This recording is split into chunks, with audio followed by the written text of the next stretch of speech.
because what we found was the Pro Mix has some nutrients, but not much Yeah. at all. But what I don't like about is there's no drainage. So this is Mm-hmm. a really big issue.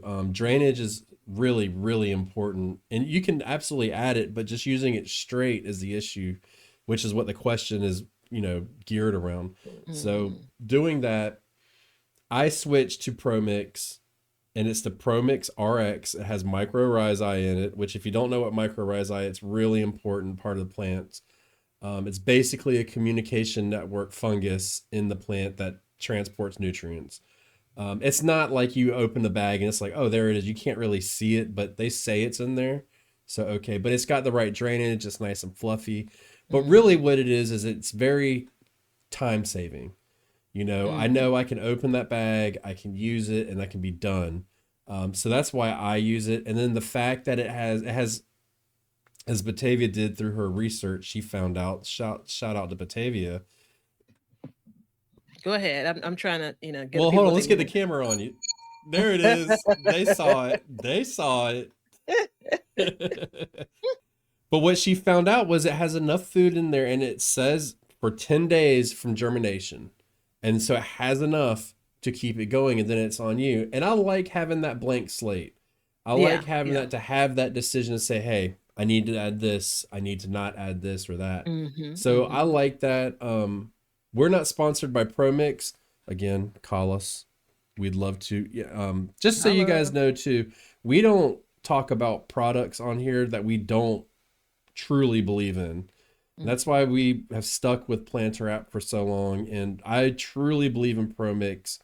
Um, it's a great product. It does cost, but if you want something simple, I get that there's the whole act of making seed starting mix that people like enjoy. It's that connection to your seed and all that stuff. And I understand that. What I don't like is when you get like Jiffy Mix and the burpee stuff. And I just looked it up to see what was in Jiffy Mix. It says in here, Jiffy Mix contains peat moss, vermiculite, coir, and lime. So one thing I'll say about vermiculite and perlite, I get this all the time because I start my seeds, I top them all with perlite. And they're like, why don't you use vermiculite? Well, vermiculite holds a lot of water. Mhm. And perlite does not hold as much water, but it has antibacterial properties to it. So that's why I Perlite is use it. supposed to help with drainage, And where yeah, vermiculite is almost the opposite in the idea that it helps you retain moisture and water, right? right. But what happens with perlite is if it gets into the soil, when the roots hit the perlite, Mhm. so let me zoom in for you. When the roots hit the perlite, they hit it and then they branch off. They break essentially. And what that break does is it creates more feeder roots onto your plants so that they can uptake more nutrients and even more water. So Mhm. that's the difference between and it's a lot lighter than vermiculite. It doesn't add that weight and it doesn't hold it. So it's up to you what you want to use. I think vermiculite is like in the gardening world just somehow stole the crown. I don't know what it is, but perlite. I mean, dude, I got a bag that's like 3 feet tall of perlite. You know how much I bought that bag for? It's How three much? feet tall and it's about this big around right here. That big around. I bought that bag for $15, Oh, and I have a big bag like that. I didn't buy it for $15. it was I don't so remember how much I cheap. paid for it. And it was like, Yeah. and then the vermiculite next to it was like 50, and it was like, oh yeah, Yeah, yeah. absolutely Now, not. just to be clear, Emily wasn't asking about this, I don't think, but um, I use peat moss a lot in my garden for my container garden. Make up my container mix, which I still do. I absolutely use peat moss. If I was starting my seeds outdoors, if the majority of them were started outdoors, I'd kind of go back to the mixture that I mentioned before, some compost, some peat moss, some perlite, and call it. The reason why I stopped doing that was because I was inviting too many, quite literally, creatures. Well, not creatures, but you know, um, insects and such. I mean, the I was even pouring boiling water on the mixture but you still have all of these outdoor elements that you've brought inside. Like, I mean, compost alone. Again, the plants were rich, man. They were fed well. However, it was just it wasn't worth that. I was kind of, if you started folding what we've been talking about, if I have these plants on the seed shelves for a shorter period of time before they get out into the environment where I can really, really take care of them and give them all the things that they want, then it's okay that I don't have the most lush, seed starts that I did when I had compost and a bunch of gnats and, you know, aphids.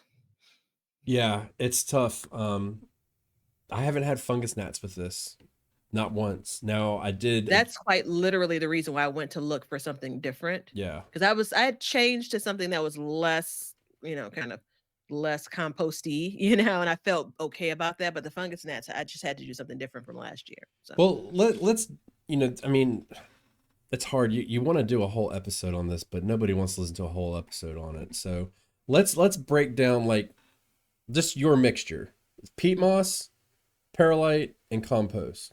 So let's Yeah. break down what the three elements do. Okay. So what's the purpose of perlite? So the perlite, in my view, is all about creating kind of that airflow within that soil, right? Drainage. It creates drainage. Yeah. It kind of breaks up that soil composite because you have those little balls of, what is it, fine lava rock that it's broken down. Yeah. Um, that's the purpose for perlite for me. It's almost a filler, but in the most positive way. So then you have and then you have compost, feeding, Mhm. right? And then you have peat Yeah. moss, which Mhm. is for water retention. So those are your three elements. So when you look at like the Pro Mix, and look, we're not telling Emily to go buy Pro Mix. That's not what we're doing, but that's what we use. The Pro Mix doesn't have the compost in it. It's got perlite in it, and then it's got soil in it. I don't know what the exact ingredients are. Shame on me, but that's the benefit of not making it myself. You know Mhm. what I mean? Because I mean, the problem is like I would have to make it, and then I'd have to sit down outside. I have to wait for the weather to be right, sit down outside because I screen topsoil or potting soil and put it in there. I had to screen it, and then I had to screen the peat moss and all that stuff, and it just got very time consuming. Yeah. And if you're going to use peat moss, you really do want to screen it to get the fine dust out of it because that's where a lot of your water retention and plugging properties where your seed cell will get plugged up will do. But the other problem I had with it was you had to basically soak the peat moss and even the sphagnum, or not the sphagnum moss, I'm thinking of bonsai now, the cocoa coir, you had to soak it to get it to accept water. And I don't have to do that anymore. And that just saves me, I mean, it literally saves me hours each time I start seeds. So I don't soak my peat moss when I use it outside, but I do a real effort of breaking it up Mm-hmm. as I use it. Like I'll use it with spent potting soil. I'll use it with, even if I buy some real, air quote rich potting soil, I'll add basically peat moss to stretch it. But it's a workout. Like it's a real effort, to your point of trying to get that to where it's pliable enough to use.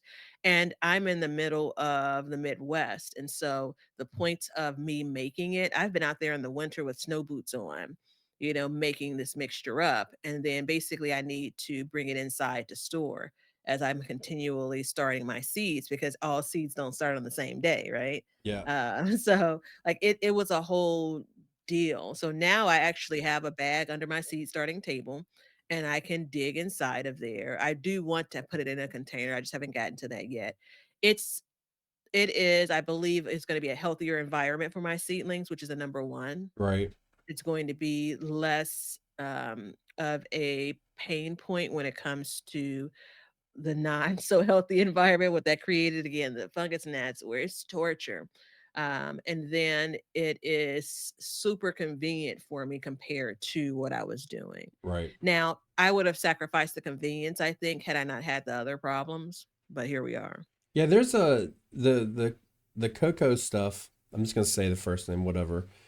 There was a sustainability issue I heard about recently. I don't know what it is, but there was a sustainability issue with that. I've heard it. I've not read up enough on Yeah, it to know, how accurate it is or if it's a bit slanted. yeah, I'm kind of out of that game completely. But for years in my little trees, I've used pumice in there. Mhm. And but now instead I use Paralite because that's what I have.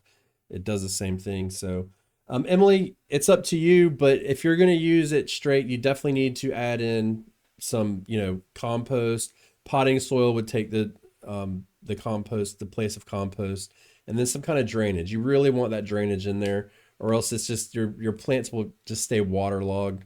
So it's up to you what you use. But we hope you get it right and you're happy with what you're doing. That's important. So, either way, no, I take that back. I was going to say either way, you need to fertilize, but if you're using potting soil or compost, you're probably pretty good. A Yeah. little light dose of fertilizer will help, but it's not like a necessity. So, there is that. But, you know, it's up to you what you do. So, anything else about that? No, man, I think we We're good. covered all of it. Yeah, I think we covered more than what she asked, I hope.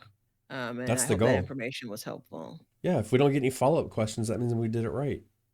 So if Um, you'd like to be or she's like, just like, I don't want to get them started again. So yeah, it could be that. if you'd like to be like Emily and send us a question, you can do so on the Backyard Gardens community garden page, or you can send us an email at bygquestion@gmail.com. Have to admit, since we came back from our break, I have forgotten to check it, so we will hit that up soon. And I actually forgot it even existed, so there's that as well.